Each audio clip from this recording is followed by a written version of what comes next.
ഈശോ മിശിഹായ്ക്ക് സ്തുതിയായിരിക്കട്ടെ. ഞാൻ മാണിപ്പറമ്പിലച്ചൻ.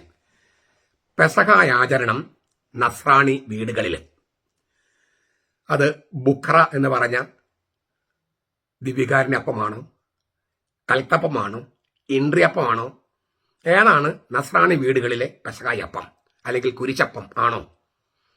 അത് പുളിപ്പില്ലാത്ത അപ്പമാണോ, പുളിപ്പുള്ള അപ്പമാണോ? ഇനി ആരെങ്കിലൊക്കെ മരിച്ചാൽ എത്ര തലമുറകൾ വരെയാണ് ഈ പുല നിലനിൽക്കുക? ആരൊക്കെ മരിച്ചാൽ ഈ പുല നിലനിർത്തണം? ഇങ്ങനെ നിരവധി ചോദ്യങ്ങൾ എൻ്റെ മുമ്പിലേക്ക് വന്നു.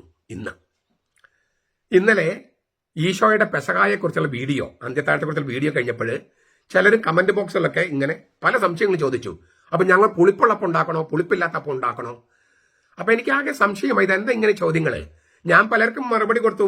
മൽക്കായെക്കുറിച്ച് ഞാൻ പറഞ്ഞേക്ക് 2 വീഡിയോസ് തന്നെ കഴിഞ്ഞ ആഴ്ചയിൽ, അത് കാണുക എന്ന് പറഞ്ഞ്.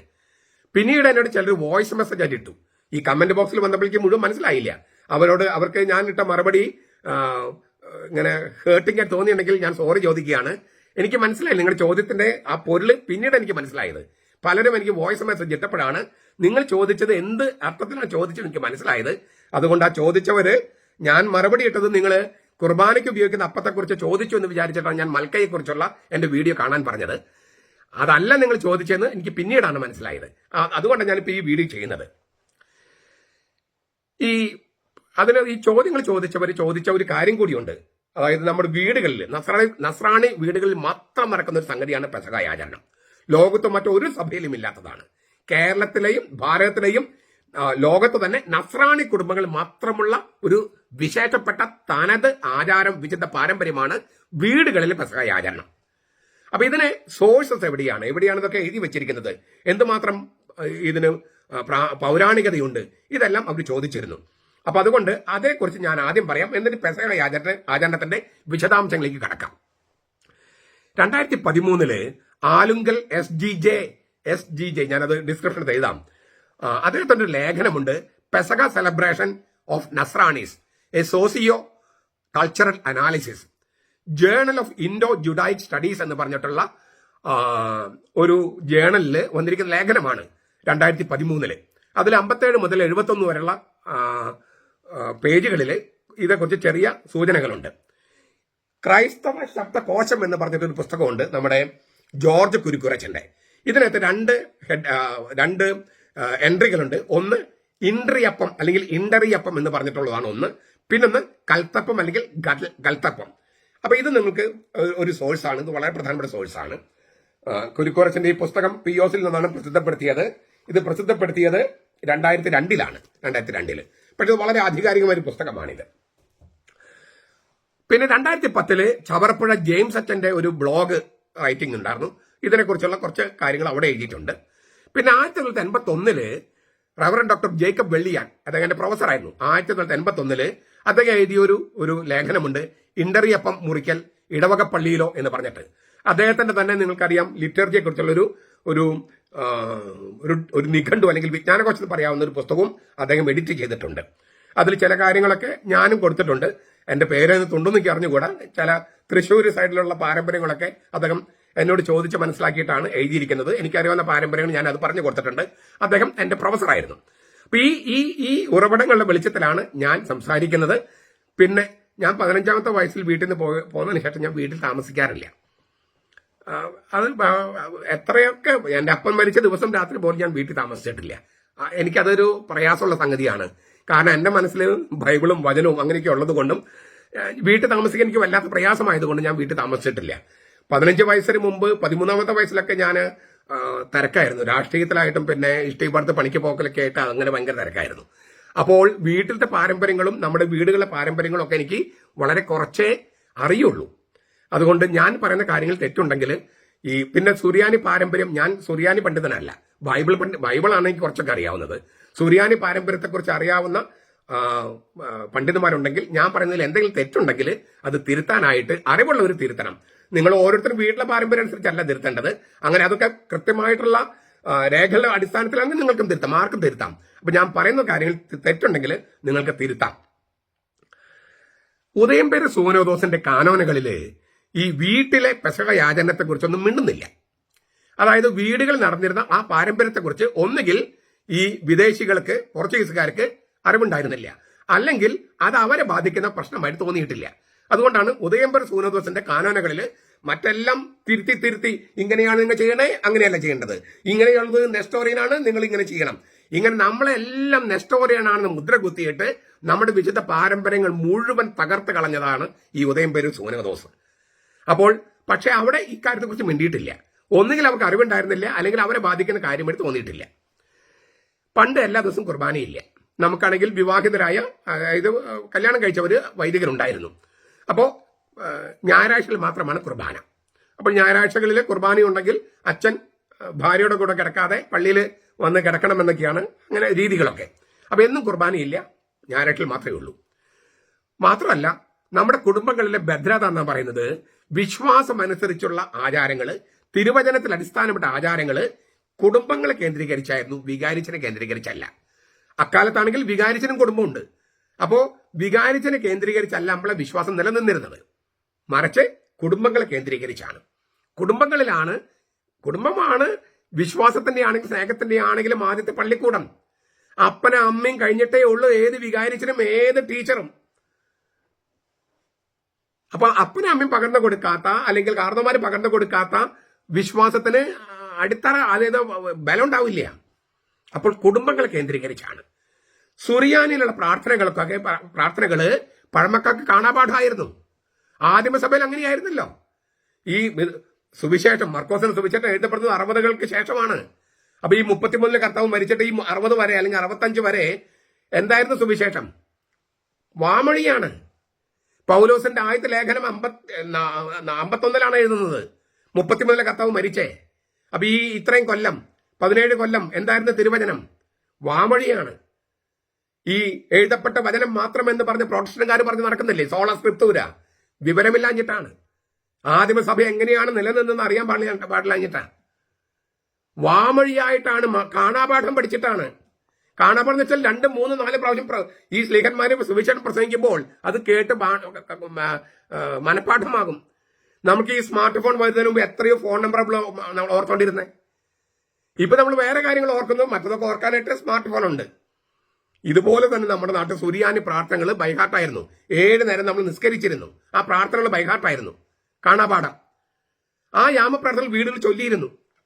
അത് എടുത്തു മാറ്റി കൊന്ത സ്ഥാപിച്ചു.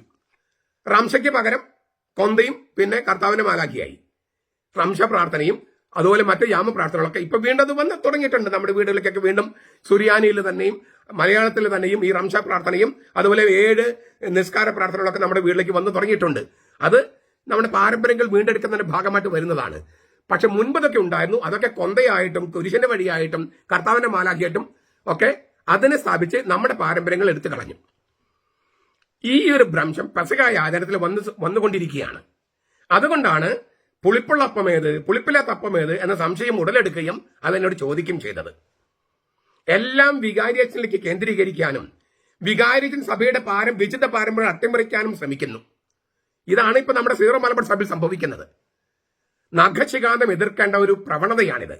എല്ലാം വികാരിയച്ഛനിലേക്ക് കേന്ദ്രീകരിക്കാനും വികാരിയച്ഛൻ സഭയുടെ വിശുദ്ധ പാരമ്പര്യങ്ങൾ അട്ടിമറിക്കാനും മാർപ്പാപ്പ തന്നെ ധിക്കരിച്ചുകൊണ്ട് അട്ടിമറിക്കാനും ശ്രമിക്കുക. മാത്രമല്ല, കുടുംബങ്ങളുടെ പ്രാധാന്യം സഭയിൽ നിന്നു പോകുക, കുടുംബനാഥന്മാരുടെ പ്രാധാന്യം റദ്ദ് ചെയ്യുക. ഇത് കുടുംബനാഥന്മാർക്കൊക്കെ തോന്നണം, ഞങ്ങളുടെ പണം കൊണ്ടാണ് ഈ പള്ളി ഉണ്ടായത്, ഞങ്ങളുടെ പണം കൊടുത്തിട്ടാണ് അച്ഛനെ തീറ്റിപ്പോറ്റുന്നത്, അതുകൊണ്ട് ഞങ്ങളുടെ അധികാരങ്ങളെ കവർച്ച ചെയ്യുന്ന അധികാരം എന്ന് വെച്ചിട്ടുണ്ടെങ്കിൽ ഇത് ചില പദവികളും അന്തസ്സുകളുമാണ്. അത് കവർച്ച ചെയ്യുന്ന പരിപാടി നടക്കില്ലെന്ന് പറയാനുള്ള ചങ്കൂറ്റം കുടുംബനാഥന്മാർക്കുണ്ടാകണം. അത് വിശ്വാസത്തിന് ചങ്കൂറ്റമാണ്. ആ നേരത്ത് വികാരിച്ചന് ശാപം ഉണ്ടാകുമെന്നും പറഞ്ഞിരുന്നാൽ നിങ്ങൾക്ക് ദൈവത്തിന് ശാപം ഉണ്ടാകും. വികാരിച്ചന് ശാപം ഉണ്ടാകുമെന്ന് പറഞ്ഞിട്ട് വിശുദ്ധ പാരമ്പര്യങ്ങളെ മുഴുവൻ അട്ടിമറിക്കാൻ വികാരിച്ചനെ അനുവദിച്ചാൽ, മാർപ്പാപ്പയെ ധിക്കരിക്കാൻ നിങ്ങളെ വികാരിച്ചനെ അനുവദിച്ചാൽ നിങ്ങൾക്ക് ദൈവശാപം ഉണ്ടാകും. അത് ഉറപ്പാ. തോന്നിവാസം കാണിക്കുന്ന ഒരച്ഛന്റെ ശാപവും ഒരാൾക്കും ഏശില്ല. ദൈവത്തെ അനുസരിക്കാത്ത, സഭയെ അനുസരിക്കാത്ത, മാർപ്പാപ്പയെ അനുസരിക്കാത്ത അച്ഛനല്ല. ആ അച്ഛന്റെ ശാപം ഏൽക്കില്ല എന്തൊക്കെ പറഞ്ഞാലും. മറിച്ച് സഭയുടെ പാരമ്പര്യവും തിരുവചനങ്ങളുടെ പാരമ്പര്യവും നിങ്ങൾ ലംഘിക്കാൻ കൂട്ടുനിന്നാൽ, വികാരിച്ചനോടൊപ്പം കൂട്ടുനിന്നാൽ വികാരിച്ചന്റെ ശാപം അല്ല ഉണ്ടാകുക, ദൈവത്തിന്റെ ശാപം ഉണ്ടാകും. ഞാൻ അത് കുറ്റപ്പെടുത്താൻ വേണ്ടി പറയല്ല. അത്രയും പ്രധാനപ്പെട്ട ഒരു പാരമ്പര്യത്തെ നമ്മൾ റദ്ദ് ചെയ്ത് നമ്മുടെ തനത് പാരമ്പര്യത്തെ ഇല്ലാതാക്കിയാൽ നമ്മുടെ സഭയുടെ അസ്തിത്വം തന്നെ ഇല്ലാണ്ടാവും. നമ്മുടെ വേര് അറക്കുകയാണ്. അത് സമ്മതിക്കരുത്. വിശ്വാസത്തിന്റെ വേര് അറക്കാൻ സമ്മതിക്കരുത്. വിശ്വാസം ജീവിക്കുന്ന രീതിയാണ് വിശുദ്ധ പാരമ്പര്യം. അത് വെറും പഴമയല്ല. വേരുണ്ടെങ്കിൽ ഇല്ലേ, വേരുണ്ടെങ്കിലേ കായുള്ളൂ. നമ്മുടെ വേരാണ് തിരുവചനവും വിശുദ്ധ പാരമ്പര്യവും. അപ്പൊ ഈ വേരിലേക്ക് പോകുക എന്ന് പറഞ്ഞാൽ പഴയതിലേക്ക് പോകുക എന്നാണ് അർത്ഥം. അല്ല, ശരിയായ വേര് ഉറക്കുക എന്നാണ്. അപ്പൊ ഞാനൊന്ന് ഈ കാര്യത്തിലേക്ക് വരികയാണ്.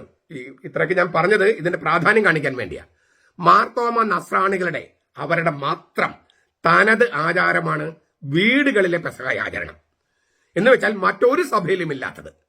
അതിനാൽ തന്നെ നമ്മുടെ തനത് അസ്തിത്വത്തിന്റെ, അന്തസ്സിന്റെ, സ്വത്വബോധത്തിന്റെ പര്യായമാണിത്. എന്ത് വില കൊടുത്തും അത് സംരക്ഷിക്കണം. ഇതിന്റെ ആചാരങ്ങൾ ചെറിയ തോതിലുള്ള ആചാരങ്ങൾ, പ്രാദേശികമായിട്ടുള്ള വ്യത്യാസങ്ങളുണ്ടെങ്കിലും മുഖ്യമായ കാര്യങ്ങളൊന്നും തന്നെ വ്യത്യാസങ്ങളില്ല. പള്ളിയിൽ നടക്കുന്നത് ഈശോയുടെ പുതിയ പെസഹയുടെ ആചരണമാണ്. കൂദാശ, ഈശോ സ്ഥാപിച്ച പുതിയ പെസഹയുടെ ആചരണമാണ് വിശുദ്ധ കുർബാന എന്ന് പറഞ്ഞ കൂദാശ. അതിന് ഉപയോഗിക്കുന്നത് പുളിപ്പില്ലാത്ത അപ്പം എന്ന് പറഞ്ഞ മൽക്കയാണ്. അതേക്കുറിച്ച് വിശദമായിട്ട് ഞാൻ 2 വീഡിയോ ചെയ്തിട്ടുണ്ട്. അത് കാണുക. ഇന്നലെയും പറഞ്ഞിട്ടുണ്ട്. വീട്ടിൽ നടക്കുന്നത് യഹൂദ പെസഹയുടെ അനുസ്മരണമാണ്. പള്ളിയിൽ നടക്കുന്നത് ഈശോ സ്ഥാപിച്ച ഈശോയുടെ പുതിയ പെസഹായുടെ സ്ഥാപനമായ വിശുദ്ധ കുർബാനയാണ്, കൂദാശയാണ്. വീട്ടിൽ നടക്കുന്നത് യഹൂദ പെസഹായെ അനുസ്മരിച്ചുകൊണ്ടുള്ള ആചരണമാണ്. പെസഹ വ്യാഴാഴ്ച രാത്രിയിലെ പെസഹ ഭക്ഷണം വീട്ടിലേത്, പള്ളിയിലെ കാര്യമല്ല ഞാൻ പറയണേ. യഹൂദ പെസഹായുടെ പശ്ചാത്തലത്തിലാണ് ഈ നസ്രാണി കുടുംബങ്ങളിൽ ഈ പെസഹ ആചരണം വീടുകൾ വെച്ച് നടത്തിയിരുന്നത്. അതിലേക്ക് ചില ഭാരതീയ തദ്ദേശീയ ആചാരങ്ങൾ ചേർത്തിട്ടുണ്ട്, നമ്മൾ ഈ സാംസ്കാരിക അനുരൂപണം എന്ന് പറയുന്നത്. അപ്പൊ കുടുംബത്തിലെ പെസഹ ആചരണമാണ് നമ്മൾ പറയുന്ന യഹൂദ പെസഹായുടെ അനുസ്മരണം. പള്ളിയിലേത് യഹൂദ പെസഹായുടെ ചില ഘടകങ്ങളുണ്ടെങ്കിലും അതല്ല, പുതിയ പെസഹയാണ്. ഞാൻ ഇന്നലെ അത് വളരെ വിശദമായി പറഞ്ഞു കഴിഞ്ഞു. അപ്പൊ അതിലേക്ക് പിന്നെയും പോകുന്നില്ല. ഈ യഹൂദ പെസഹാക്ക് നമ്മൾ ക്രൈസ്തവവൽക്കരിച്ചിട്ടുണ്ട് ചില ഘടകങ്ങൾ. അതിലൊന്നാണ് ഇൻട്രിയപ്പം, ഇൻഡറിയപ്പം, കുരിശപ്പം എന്നൊക്കെ പെസഹ ഇല്ലേ, കുരിശപ്പം എന്നൊക്കെ പറയും. ആ അപ്പവും പെസഹ പാലെന്ന് പറയും. തേങ്ങാപ്പാൽ കൊണ്ടും ഇച്ചിരി മധുരം ചേർത്തിട്ട് ചിലപ്പോൾ അത് മധുര പായസം പോലെയാക്കും. തേങ്ങാപ്പാല് അതാണ് തയ്യാറാക്കുന്നത്. മിച്ചം വരാതെ കഴിക്കാവുന്ന തരത്തിലാണ് ചെയ്യുക. ഇനി മിച്ചം വന്നാൽ കുടുംബാംഗങ്ങൾ തന്നെ പിറ്റേ ദിവസം അത് ഭക്ഷിക്കണമെന്നാണ്. അങ്ങനെ ഭക്ഷിക്കുന്നത് പീഡാനുഭവ വെള്ളിയുടെ ഉപവാസ ലംഘനമായി കണക്കാക്കാറില്ല. ഇൻട്രി INRI, അത് ലത്തീൻ വാക്കല്ലേ? അത് നസ്രാണിയിൽ എങ്ങനെ എത്തി? ഈ ചോദ്യത്തിന് ഒരു ഉത്തരം ഞാൻ മുമ്പ് നൽകിയിട്ടുണ്ട്. ആ വീഡിയോ ഞാൻ ഇന്ന് പോസ്റ്റ് ചെയ്യുന്നുണ്ട്. അപ്പൊ നിങ്ങൾ അതുകൂടി കാണേണ്ടി വരും. അപ്പോഴാണ് ഇൻട്രി എന്ന വാക്ക്, ലത്തീൻ വാക്ക് എങ്ങനെയാണ് സുറിയാനി കത്തോലിക്കരുടെ ഇടയിലേക്ക് വന്നത്, ആ സംഗതി അത് നിങ്ങൾ ആ വീഡിയോ കാണുക. ഇൻട്രി എന്ന് പറഞ്ഞാൽ കുരിശിന് മുകളിൽ എഴുതിയിരിക്കുന്ന INRI, ഇൻട്രി. യേസുസ് നസ്രൈനസ് റെക്സ് യുദയോരും, യൂതന്മാരുടെ ഇല്ല, നസ്രായക്കാരൻ ഈശോ യൂതന്മാരുടെ രാജാവ്. നസ്രാണികളായ ക്രിസ്ത്യാനികള് യൂതന്മാരായ നസ്രായക്കാരൻ ഈശോ, യൂതന്മാരുടെ രാജാവ് നസ്രായക്കാരൻ ഈശോ ഒന്ന് കുരിശ് വരച്ചിട്ടാണ് ഉറങ്ങാൻ പോവുക. അത്രയും ഇൻട്രി നമ്മുടെ എനിക്ക് ഇങ്ങനെ ആഴത്തിൽ വേരൂന്നിരിക്കുന്ന സംഗതിയാണ്. ഈ പെസഹ ഭക്ഷണം കഴിച്ചതിന് ശേഷം ഉണ്ടാക്കുന്ന കാര്യം ഞാൻ പറയാൻ വരികയാണ്. പെസഹ ഭക്ഷണം കഴിച്ചതിന് ശേഷം ഈശോയുടെ ഗെത്സമേനിലെ പ്രാർത്ഥന, രക്തം വിയർക്കല്, ദൈവഹിതത്തിന് വിധേയപ്പെടല്, അറസ്റ്റ് എന്നിവയെ കുറിച്ചുള്ള വേദവായന, ധ്യാനം, പിന്നെ പാപങ്ങളെ കുറിച്ചുള്ള പശ്ചാത്താപം. അങ്ങനെ രാത്രി മുഴുവൻ കർത്താവ് വന്ന് രാത്രി ഉറങ്ങിയില്ലല്ലോ, അതുപോലെ നമ്മൾ ഉറങ്ങാതെ പ്രാർത്ഥനയിൽ യോജിച്ച്, തിരുവചനത്തോട് യോജിച്ച് കർത്താവിന്റെ മനസ്സിനോട് ചേർന്ന് നിൽക്കുന്ന, അങ്ങനെയാണ് ആ രാത്രി മുഴുവൻ. പള്ളിയില് കുർബാനയ്ക്ക് ഉപയോഗിക്കുന്നത് മൽക്കയുള്ള ബുക്ര എന്ന് പറയുന്ന തിരുവോസ്തിയാണ്. സുറിയാനി സഭയിലെ കാര്യം ഞാൻ പറയണേ. പള്ളിയിൽ ഉപയോഗിക്കുന്നത് മൽക്ക എന്ന പുളിപ്പ്, മൽക്ക എന്ന വാക്കിനർത്ഥം രാജാവ് എന്നാണ്. ആ പുളിപ്പ് ചേർത്ത ബുക്ര എന്ന് പറയുന്ന തിരുവോസ്തിയാണ്. വീടുകളിൽ ഉപയോഗിക്കുന്നത് യഹൂദ പെസഹായുടെ അനുസ്മരണമായതിനാൽ പുളിപ്പില്ലാത്ത അപ്പമാണ്. പള്ളിയിൽ ഉപയോഗിക്കുന്നത് മൽക്കയുള്ള പുളിപ്പുള്ള അപ്പമാണെങ്കിൽ, അതേക്കുറിച്ച് ഞാൻ പറഞ്ഞു കഴിഞ്ഞിട്ടുള്ളതുകൊണ്ടാണ് ഞാൻ കൂടുതൽ പറയാത്തത്. മൽക്കയാണെങ്കിൽ വീടുകളിൽ ഉപയോഗിക്കുന്നത് പുളിപ്പില്ലാത്ത അപ്പമാണ്. കാരണം യഹൂദ പെസഹയുടെ ആചരണമാണ് വീടുകളിൽ. പള്ളിയിൽ ഈശോയാകുന്ന പുതിയ പെസഹയുടെ ആചരണമാണ്. ഈശോയാണ് ദൈവരാജ്യത്തിന്റെ പുളിപ്പ്. പുതിയ പാത്രങ്ങൾ, അക്കൊല്ലം വാങ്ങിച്ച പാത്രങ്ങളോ അല്ലെങ്കിൽ പുതിയ പാത്രങ്ങൾ ഉപയോഗിച്ചിട്ടാണ് അത് ചെയ്യുക. പെസഹായ്ക്ക് മാത്രമായിട്ട് ചില പാത്രങ്ങൾ ചില വീടുകളുണ്ടാകും. വിവിധ ഇനം പഴവർഗ്ഗങ്ങളും അന്ന് കഴിക്കും. ഇപ്പോഴും ചില കന്യാസ്ത്രീ മഠങ്ങളിൽ ആ പാരമ്പര്യമുണ്ട്. കർമ്മലത്തെ കന്യാസ്ത്രീ മഠത്തിലേക്ക് ഉണ്ടെന്നാണ് എൻ്റെ അറിവ്. പള്ളിയിലാണ് പെസഹയുടെ കർമ്മങ്ങൾ വൈകിട്ട് റംശയോട് കൂടിയാണ് മിക്കപ്പോഴും നമ്മുടെ പള്ളിയിലെ കർമ്മങ്ങളൊക്കെ. രാവിലെയുള്ള കർമ്മങ്ങൾ തിരുവുത്ഥാനത്തിനൊക്കെ ഉണ്ട്, പക്ഷെ പെസഹായ്ക്കും ഇതിനൊക്കെ സന്ധ്യയ്ക്കാണ് കർമ്മങ്ങൾ. അപ്പോൾ പള്ളിയിൽ പെസഹയുടെ കർമ്മങ്ങൾ കഴിഞ്ഞ് വീട്ടിലേക്ക് എത്തും. അപ്പോഴാണ് ഈ പെസഹായ അപ്പം, അതായത് പുളിപ്പില്ലാത്ത അപ്പം ഉണ്ടാക്കുന്നത്. പള്ളിയിൽ പുളിപ്പുള്ള അപ്പമാണെന്ന് ഞാൻ പറഞ്ഞു കഴിഞ്ഞ് പല പ്രാവശ്യം. കുടുംബനാഥന്റെയോ കുടുംബനാഥയുടെയോ നേതൃത്വത്തിലാണ് പെസഹ ഭക്ഷണം പാചകം ചെയ്യുക.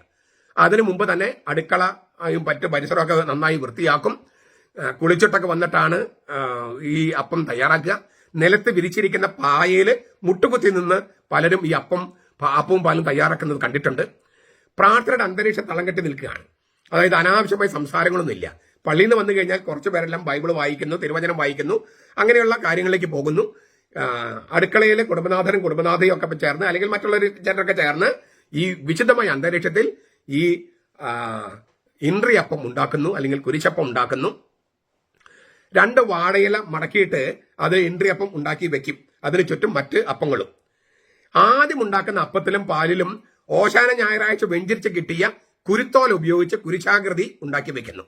അതുകൊണ്ടാണ് കുരിശപ്പം എന്ന് പേര് വന്നത്. കുരുത്തോല എന്തുകൊണ്ടാണെന്ന് ഞാൻ കഴിഞ്ഞ ഞായറാഴ്ച പറഞ്ഞു കഴിഞ്ഞു.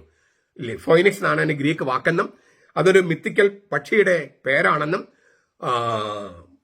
അത് ഒരെണ്ണേ ഉള്ളൂ, അത് മരിച്ച് അതിന് ചെതിൽ ഉയർത്തെഴുന്നേൽക്കുന്നു, അതുകൊണ്ട് കർത്താവിന് തിരുവുത്ഥാനത്തിന്റെ പ്രതീകമാണ്. പക്ഷെ വാക്കിനർത്ഥം കുരുത്തോല എന്ന ഫീനിക്സ് വാക്കിനർത്ഥം കുരുത്തോല എന്നാണ്, ഈന്തപ്പനയോല. അപ്പൊ അതുകൊണ്ട് സ്വർഗത്തിലും ഈന്തപ്പനയോല ഉപയോഗിക്കുന്നവര് വെളിപാട് പുസ്തകത്തിൽ 7-ാമത്തെ അധ്യായത്തിൽ നമ്മൾ കണ്ടു കഴിഞ്ഞു. കഴിഞ്ഞ ഞായറാഴ്ച കണ്ടതാണ് ഇതൊക്കെ. അപ്പൊ അന്ന് ഓശാനേഴ്സ് വെഞ്ചരിച്ച് കിട്ടിയ കുരുത്തോല അതൊരു കുരിശാക്കുമ്പോൾ മലങ്കര കുരിശ് പോലെയാണ് ചെയ്തിരുന്നത്. അത് മലങ്കര കുരിശ് എന്ന് പറഞ്ഞാൽ ഈ കുരിശിന്റെ നടുക്കൊരു വെട്ട്, പിന്നെ മുകളിലൊരു വെട്ട്, അതായത് INRI എന്ന് എഴുതണ അതുകൊണ്ടാണ് ഇൻട്രി എന്ന് പറയുന്നത്. കുരിശിന് T ആകൃതി അല്ല, അതിന്റെ മുകളിൽ INRI എഴുതുന്ന, അപ്പൊ അതിന് മലങ്കര കുരിശെന്ന് പറയാ. മലങ്കര എന്ന് വെച്ചാൽ മലങ്കര സഭയുടെ അല്ല, മലബാറുകാരുടെ. അത് കേരളത്തിന്റെ കുരിശ്, ഭാരതീയ കുരിശ്, മാർത്തോമസ്ലീവ അല്ല വെക്കണം എന്നർത്ഥം. അപ്പോൾ ഈ മലങ്കര കുരിശിന്റെ, അതുകൊണ്ടാണ് ഇതിന് കുരിശപ്പം എന്ന് പറയുന്നത്. അപ്പൊ ആദ്യം ഉണ്ടാക്കുന്ന അപ്പത്തിലും പാലിലും ഓശാന ഞായറാഴ്ച വെഞ്ചരിച്ച് കിട്ടിയ കുരുത്തോൽ ഉപയോഗിച്ച കുരിശാകൃതിയിൽ, ഈ മലങ്കര കുരിശാകൃതിയിൽ ഉണ്ടാക്കി വെക്കുന്നു. മാമോദിസ സ്വീകരിക്കാത്തവർക്ക് ഈ അപ്പത്തിൽ കൊടുക്കില്ല. കുരിശാകൃതി വെക്കാത്ത അപ്പത്തിൽ നമുക്ക് ഭക്ഷിക്കാം, ഇതൊന്നും കൊടുക്കാറില്ല. മാമോദിസ സ്വീകരിച്ചാൽ ഇതും കഴിക്കാൻ പറ്റുമെന്നാണ് ഒരു പാരമ്പര്യം. അരിയും ഉഴുന്നും ചേർത്ത് വട്ടയപ്പം പുഴുങ്ങുന്നത് പോലെ പുഴുങ്ങിയെടുക്കുന്ന വട്ടയപ്പം എന്നൊക്കെ പറയില്ലോ, അതിൽ പുഴുങ്ങിയെടുക്കുന്നതാണ് ഈ പറഞ്ഞ ഇൻട്രിയപ്പം അല്ലെങ്കിൽ ഇണ്ടറിയപ്പം അല്ലെങ്കിൽ കുരിശപ്പം എന്നൊക്കെ പറയുന്നത്. ചില സ്ഥലങ്ങളിൽ മധ്യകേരളത്തിൽ പ്രത്യേകിച്ചും ഇൻട്രിയപ്പം എന്ന് പറഞ്ഞാൽ കൽത്തപ്പമാണ് ഉപയോഗിക്കുന്നത്. കൽത്തപ്പം അല്ലെങ്കിൽ നഖത്തിന്റെ കൽത്തപ്പം എന്നും പറയും. ഹീബ്രു അരാമിയ ഭാഷയിൽ അഖിലി എന്നൊക്കെ പറഞ്ഞാൽ പൊരിക്കുക, വറക്കുക എന്നാണ് അർത്ഥം. അതിൽ നിന്നാണ് ഖൽത്ത് എന്ന വാക്ക് വരുന്നത്. അതിനോട് അപ്പം ചേർക്കുമ്പോൾ കൽത്തപ്പം അല്ലെങ്കിൽ ഖൽത്തപ്പം, പൊരിച്ചെടുക്കുന്ന വറുത്തെടുക്കുന്ന അപ്പം എന്നാണ് അർത്ഥം. അപ്പൊ അരിയും ഉഴുന്നും തേങ്ങയും വെളുത്തുള്ളിയും ചുക്കും മേലയ്ക്കൊക്കെ ചേർത്താണ് അപ്പം ഉണ്ടാക്കുന്നത്. അടുപ്പിലും തീയുണ്ടാവും, ഈ അപ്പത്തിന്റെ മുകളിലും തീയിടും. അങ്ങനെയാണ് ഈ വറുത്തെടുക്കുകയാണ് ശരിക്കും പറഞ്ഞാല്. അതുകൊണ്ടാണ്, അല്ലെങ്കിൽ പൊരിച്ചെടുക്കുകയാണ്, അതുകൊണ്ടാണ് അതിനെ കൽത്തപ്പം എന്ന് പറയുന്നത്. കൽത്തെന്ന വാക്കും ഗൽത്തപ്പം എന്ന് പറയുന്നു. അത് രണ്ടും അരാമിയ വാക്കാണ്, അല്ലെങ്കിൽ സുറിയാനി വാക്കാണ്, ഹീബ്രു വാക്കാണ്, മലയാളം വാക്കല്ല. തേങ്ങാപ്പാലോ അല്ലെങ്കിൽ തേങ്ങാപ്പാൽ ചേർന്ന മധുരപായസമോ ആണെന്ന് ഞാൻ പറഞ്ഞു കഴിഞ്ഞു. അതിലും ഓശാന ഞായറാഴ്ചത്തെ കുരുത്തോല വെഞ്ചരിച്ച് കുരുത്തോല മുറിച്ച് കുരിശാകൃതിയിൽ, മലങ്കര കുരിശാകൃതിയിൽ വെക്കുന്നുവെന്ന് ഞാൻ പറഞ്ഞു കഴിഞ്ഞു. പെസഹായപ്പം എന്ന് പറഞ്ഞ ഈ കുരിശപ്പം അല്ലെങ്കിൽ ഇൻട്രിയപ്പം അല്ലെങ്കിൽ കൽത്തപ്പം പങ്കുവെച്ച് കൊടുക്കുന്നത് കുടുംബനാഥനാണ്. കുടുംബനാഥൻ ഇല്ലെങ്കിൽ വീട്ടിലെ ഏറ്റവും മുതിർന്ന പുരുഷൻ, എല്ലാവരും നമ്മൾ നിലത്താണ് ഇരിക്കുക. ഇപ്പൊ ഇരിക്കുന്ന പോലെ ഡൈനിങ് ടേബിൾ ഒന്നും ഇല്ല, നിലത്ത് പായിട്ട് മുട്ടുകുത്തി കുരിശ് വരച്ച്, എന്നിട്ട് ഈ കുരിശാകൃതിയുള്ള അപ്പം എടുത്തിട്ട് 13 മുറിക്കും.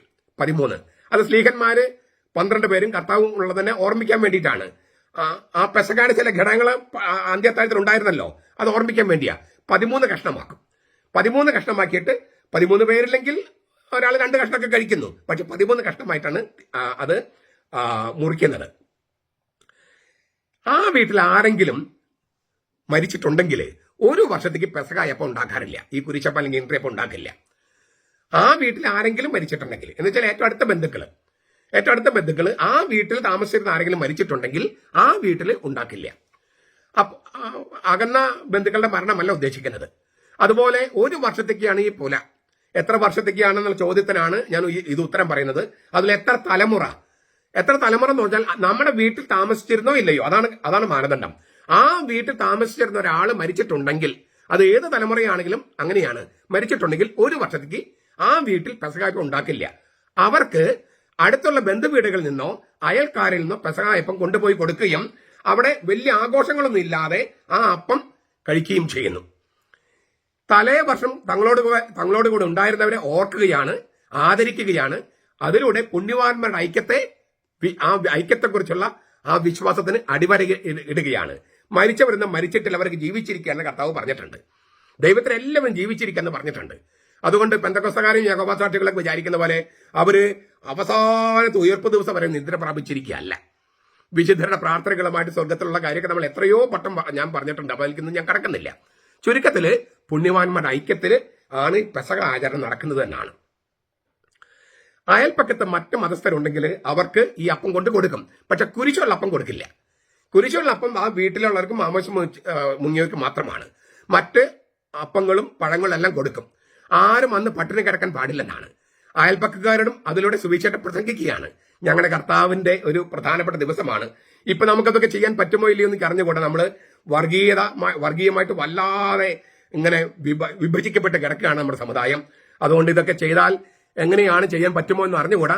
നമ്മുടെ ഹൃദയടുപ്പവും അയൽക്കാരുമുള്ള അടുപ്പം പോലെയൊക്കെ ഇരിക്കുമെന്ന് ഞാൻ വിചാരിക്കുന്നു. ഇതിന്റെ എന്തുകൊണ്ടാണ് ഇത് പ്രധാനപ്പെട്ടതെന്ന് പറയുന്നത്? തോമാസ് ലീഗ യഹൂദനായിരുന്നു, യഹൂദ ക്രിസ്ത്യാനിയാണ്. ആ യഹൂദ ക്രിസ്ത്യാനിയായ തോമാസ് ലീഗയിൽ നിന്ന് പകർന്നു കിട്ടിയ ഒരു കുടുംബ പാരമ്പര്യമാണ് ഈ നമ്മുടെ ഇടയിൽ മാത്രമേ ഉള്ളൂ. അപ്പൊ തോമാസ് ലീഗ കേരളത്തിൽ വന്നു, ഇന്ത്യയിൽ വന്നു എന്നതിന്റെ വലിയൊരു വിശുദ്ധ പാരമ്പര്യ തെളിവ് കൂടിയാണ് ഈ പെസക ആചരണം. അതുകൊണ്ട് ഞാൻ പറഞ്ഞത്, കുടുംബനാഥന്മാർ ഇത് ഒരു കാരണവശാലും നിങ്ങളുടെ അവകാശം വിട്ടുകളയരുത്.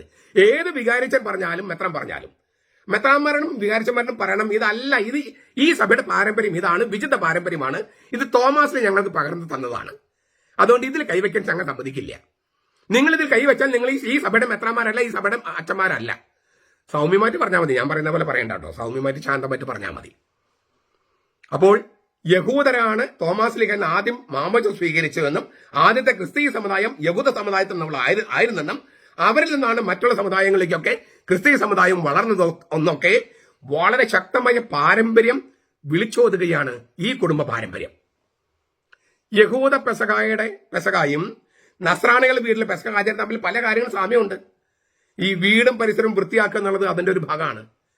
പുളിപ്പില്ലാത്ത അപ്പമാണ് ഞാൻ പറഞ്ഞു കഴിഞ്ഞു. കുർബാനയ്ക്ക് പുളിപ്പുള്ള അപ്പമാണ് സുറിയാനിക്കാർ ഉപയോഗിക്കുക. പുളിപ്പില്ലാത്ത അപ്പമാണ് നമ്മൾ വീട്ടിലെ പെസക ആചരണത്തിൽ ഉപയോഗിക്കുന്നത്. അത് യഹൂദരുടെ പുളിപ്പില്ലാത്ത അപ്പവുമായിട്ടുള്ള ബന്ധപ്പെട്ടാണ് കിടക്കുന്നത്.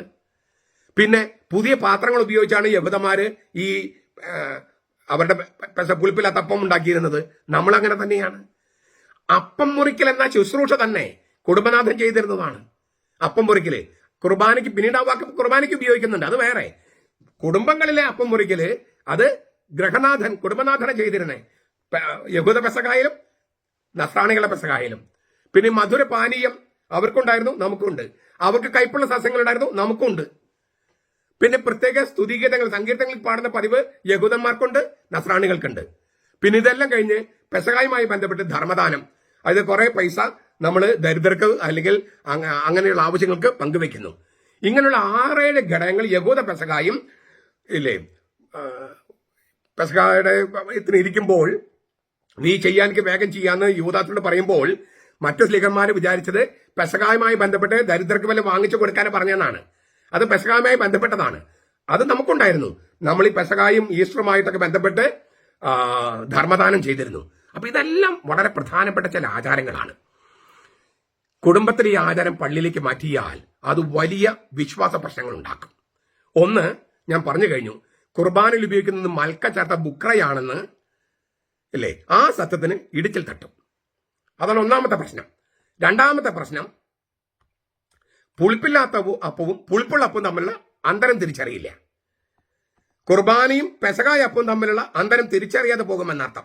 അതുകൊണ്ടാണ് ഇന്നലെ ചിലര് ഞാൻ കുർബാനയിലെ അപ്പത്തെക്കുറിച്ച് പറഞ്ഞപ്പോൾ ഞങ്ങൾ ഉണ്ടാക്കേണ്ടത് പുളിപ്പുള്ളതാണോ പുളിപ്പില്ലാത്തതാണോ എന്ന് ചോദിക്കാൻ കാരണമായത്, ചില പള്ളികളിലെങ്കിലും കുടുംബത്തിലെ പെസഹായ ആചരണം മാറ്റി പള്ളിയിലേക്ക് മാറ്റി. അതുകൊണ്ടാണ്.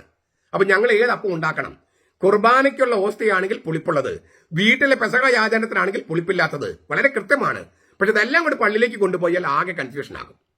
കാര്യം ക്ലിയർ ആയോ? പിന്നെ കുടുംബമാണ് വിശ്വാസത്തിന്റെയും സ്നേഹത്തിന്റെയും ആദ്യത്തെ പള്ളിക്കൂടമെന്ന് ഞാൻ പറഞ്ഞു കഴിഞ്ഞു. ആ കാര്യം വിസ്മരിക്കപ്പെടുക മാത്രമല്ല, നമ്മുടെ സമുദായത്തിന് തന്നെ, സമുദായം എന്ന് വെച്ചാൽ ക്രിസ്ത്യ സമുദായവും നസ്രാണി സമുദായം മാത്രമല്ല, മനുഷ്യ സമുദായത്തിന് തന്നെ അതിന്റെ വേര് തന്നെ അർത്ഥ കളയും. കുടുംബമാണ് വിശ്വാസത്തിന്റെയും സ്നേഹത്തിന്റെയും എല്ലാത്തിന്റെയും അടിത്തറ. ആ കുടുംബത്തിന്റെ പാരമ്പര്യങ്ങൾ ഇല്ലാതാക്കുന്നത് ഒട്ടും ശരിയല്ല. ഞാൻ ആവർത്തിക്കട്ടെ, വികാരിയച്ഛനെ ആശ്രയിച്ചല്ല, തിരുവചനത്തെയും വിശുദ്ധ പാരമ്പര്യങ്ങളെയും ആശ്രയിച്ചാണ്, അടിസ്ഥാനമാക്കിയാണ് നമ്മുടെ വിശ്വാസം നിലനിൽക്കേണ്ടതും കൈമാറേണ്ടതും. ഇത് ഒരു കാരണവശാലും നമ്മൾ വിട്ടുകളയാൻ പാടില്ല. അതുകൊണ്ട് നിങ്ങൾ ഈ സന്ദേശം എല്ലാവരിലേക്കും എത്തിക്കുമെന്നും നിങ്ങൾക്ക് പരിചയമുള്ള വൈദികരിലേക്കും മെത്രാന്മാരിലേക്കും എത്തിക്കുമെന്നും ഞാൻ പ്രത്യാശിക്കുന്നു. വിനയത്തോടെ വിനീതമായിട്ട് അഭ്യർത്ഥിക്കുന്നു. നമ്മുടെ കർത്താവ് ഈശോ മിശിഹായുടെ കൃപയും പിതാവായ ദൈവത്തിന്റെ സ്നേഹവും പരിശുദ്ധാത്മാവിന്റെ സഹവാസവും നാം എല്ലാവരോടും കൂടി ഉണ്ടായിരിക്കട്ടെ, ഇപ്പോഴും എപ്പോഴും എന്നേക്കും. ആമേൻ.